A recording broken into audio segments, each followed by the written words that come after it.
Hello, welcome to Back to Coding. For a better understanding of this video, I highly recommend you to check out the previous video or the complete playlist in the description below. Today we'll be talking about getting cursor values.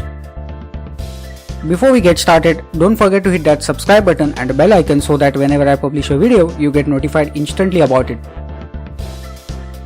Once you have moved to a record in a cursor, you can retrieve values from it so that you can display them in your activities views. You retrieve a value from the current record in a cursor using its get methods. The exact method you use for this depends on the type of value you want to retrieve. As an example, the getString method returns the value of a column as a string and the getInt method returns the value of a column as an int. Each of the methods takes a single parameter, the column index. As an example, here's the query we used to create our cursor.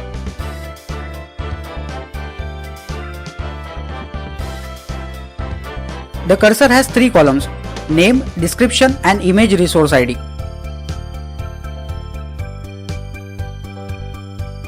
The first two columns, name and description, contain data of type string. The third column, image resource ID, contains data of type int.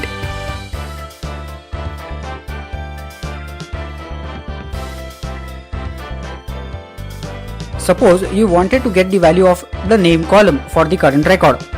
Name is the first column in the cursor and contains string values. You would therefore get the contents of the name column using the getString method like this: string name is equal to cursor.getString of 0. Similarly, suppose you wanted to get the contents of the image resource ID column. This is the third column in the cursor and contains int values, so you would use the code int image resource is equal to cursor.getInt of 2.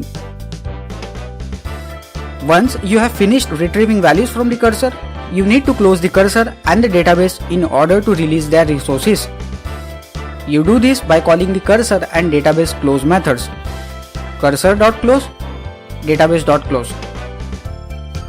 Don't forget to check my other videos which can be helpful to you.